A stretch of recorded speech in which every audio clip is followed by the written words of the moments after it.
Jewellery sorry Purvi gold and diamonds November 1st KPHP లో ప్రారంభం. Opening offer గా ప్రతి 3 లక్షల కొనుగోలుకు ఒక గోల్డ్ కాయిన్ ఉచితంగా పొందండి. నమస్తే రమగారు. నమస్తే జయ.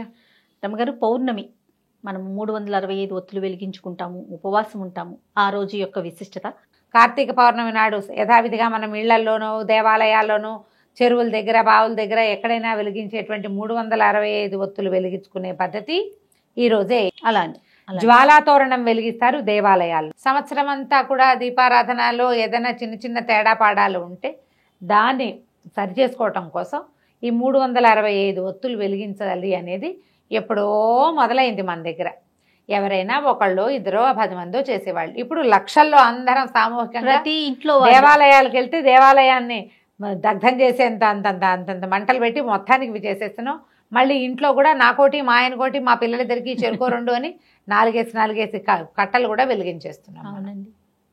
అందులో ఇది వరకు అన్ని ఇళ్లలో చేసుకుని 365 పెట్టుకుంటే ఇప్పుడు అట్లా కాదు. ఒక గట్టిది ఇంత టంగు మందు ఒకటి ఉంటుంది, గట్టిగా చుట్టేస్తారు, ఇంతంతవే ఉంటాయి. దాంట్లో ఒక దీపావళి టపాకాయకి పెట్టినట్టు ఒక ఒత్తి బయటికి పెడతారు. ఆ ఒత్తిని వెలిగిస్తే సరిపోతుంది. అవన్నీ మెల్లిగా దగ్ధం అవుతాయి. సూక్ష్మంలో మోక్షాలు బోల్డ్ అని వచ్చినాయి. ఇప్పుడు అందరూ చేస్తున్నారు. ఏమీ లేదు, సోషల్ మీడియా ప్రభావం ప్రపంచానికి తెలుసు. మంచిగా పోని ఏదో నువ్వుల నూనె ఆవు నెయ్యి అవి ఆహుతవటం వల్ల వచ్చేటువంటి వాసనలు, ఎనర్జీ వస్తుంది మనకి, వాతావరణానికి మంచిది. మనకి ఎవరు వెలిగించారో వాళ్ళకి మంచిది. వీళ్ళు కూడా మేము ఏదో ఆధ్యాత్మికంగా ముందుకెళ్ళామనే ఒక ప్రగాఢమైన భావన లోపల కలిగి కొంచెం అంటే మనసు వేయి రేకులు విచ్చుకున్నట్టు ఉంటుంది, సంతోషంగా ఉంటుంది. మంచిదే, చేయగలిగితే చేసుకోవచ్చు. ఆ రోజు మనం కార్తీక సోమవారం కూడా వాళ్ళ ఉపవాసం ఉంటాము. మనం ఈ దీపాలు అవి వెలిగించేసుకుని జ్వాలా తోరణాలు వెలిగించి దేవాలయ దర్శనం చేసి ఆకాశ దీపాలు వెలిగించి పున్నమి నోములని చేసుకుంటారు. పున్నమి నోములు కూడా చేసేసుకోవచ్చు. నోములు చేసేసుకోవటం తర్వాత ఇక మర్నాటికి ఏమీ లేదు. మర్నాటికి మనకు హడావిడి ఏం లేదు. యథావిధిగా మామూలు మంగళవారం నాడు ఏం చేస్తామో అదే విధి. మర్నాడు పున్నం నోములు వ్యవహారం లేదు. అయితే ఈ 36 పున్నములు నోములు అలాంటివి ఉన్నవాళ్ళు కొంతమంది ఉంటారు. ఎందుకంటే చంద్ర దర్శనం పూర్ణబింబం 16 కళలతోటి కనపడాలి మనకి. మామూలుగా కూడా మనకి పౌర్ణమి అంటే రాత్రి నిండు చంద్రుడు ఉండాలి. దీనికి రకరకాల పూజా విధానాలు కార్తీక దామోదర ప్రీత్యర్థం పూర్ణమాసంలో చేసుకుంటున్నామని చెప్పుకోవచ్చు. ఒకటి అమ్మవారికి ప్రీత్యర్థం ఈ లలితాదేవిని భావించి పూర్ణచంద్రుడిలో లలితా సహస్రనామం చదువుకోవచ్చు, శివ సహస్రనామాలు చదువుకోవచ్చు, విష్ణు సహస్రనామాలు చదువుకోవచ్చు.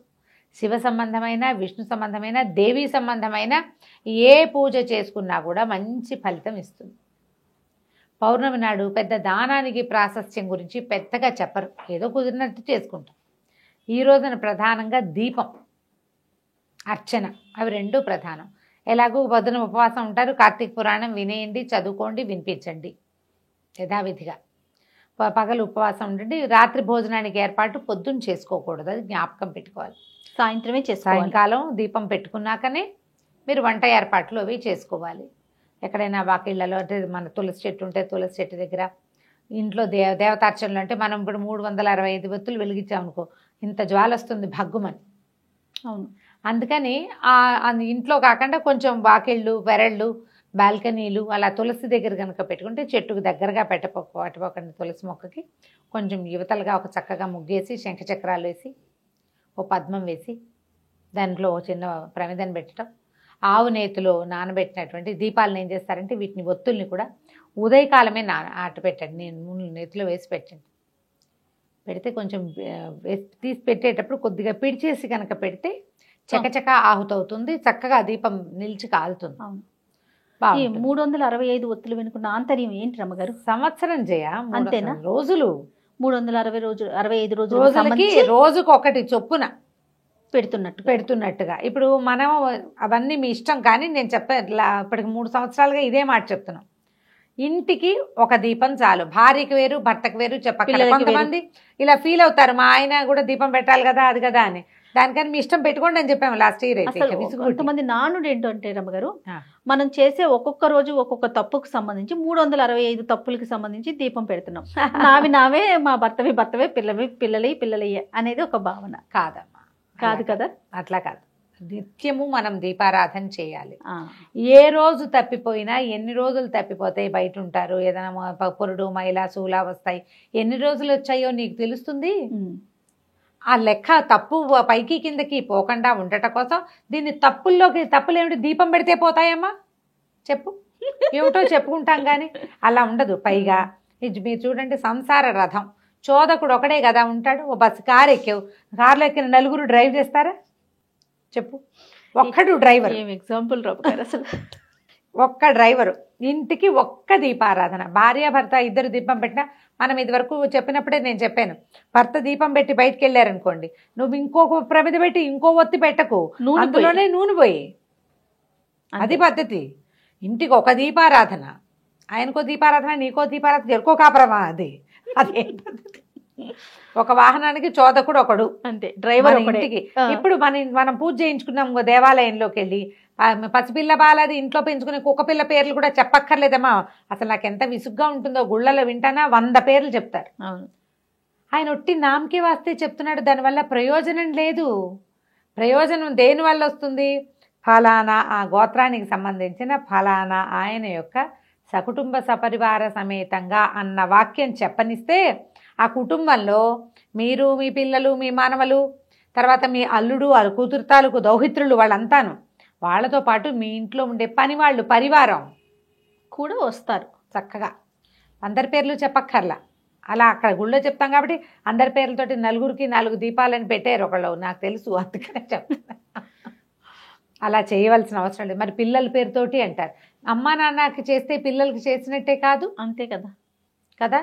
అలా ఎలా అవుతుంది? మేము తింటే వాళ్ళు తిన్నట్టు అవుతుందా? అలాంటి ఎవరి ఫలితం ప్రశ్నలు వేయకండి. ప్రశ్నలు ఎవరి ఫలితం వాళ్ళదే కదా, ఎవరి పుణ్యం వాళ్ళదే కదా, ఇలాంటి ప్రశ్నలు వస్తూ ఉంటాయి, అనుమానాలండి. అది అలా ఉండదు.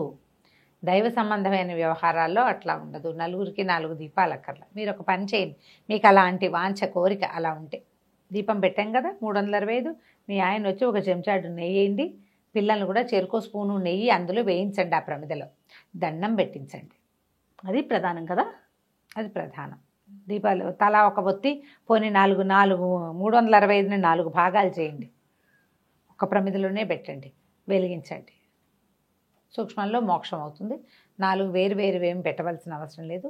అలా ఆలోచించద్దు, ఇలా ఆలోచించండి. ఈ కుటుంబం ఒకటి, దీనికి ఒక్క పూజ గది, ఒక్క దేవుడు, ఒక్క దీపం, హాయిగా ఉంది చూడు. అవును, ప్రశాంతంగా ఇలా ఆలోచించి చక్కగా దీపం పెట్టండి, మంచి నైవేద్యం ఏదైనా చేసి పెట్టండి, పాయసాలు అవి నివేదన పెట్టచ్చు, అరటిపళ్ళు తలమిడి నివేదన పెట్టచ్చు, వడపప్పు పానకము పెట్టచ్చు, అన్నం వండి పప్పు కూర పులుసు చేసి అన్నం పూర్తిగా వండేసి మహానివేదన కూడా చేసుకోవచ్చు ఈ దీపాలు వెలిగే వేళలో. రమ్మగారు, ఏ స్త్రీలైనా చేసుకోవచ్చా? ఇలాంటి నియమాలు అసలు ఏమైనా ఉంటాయా?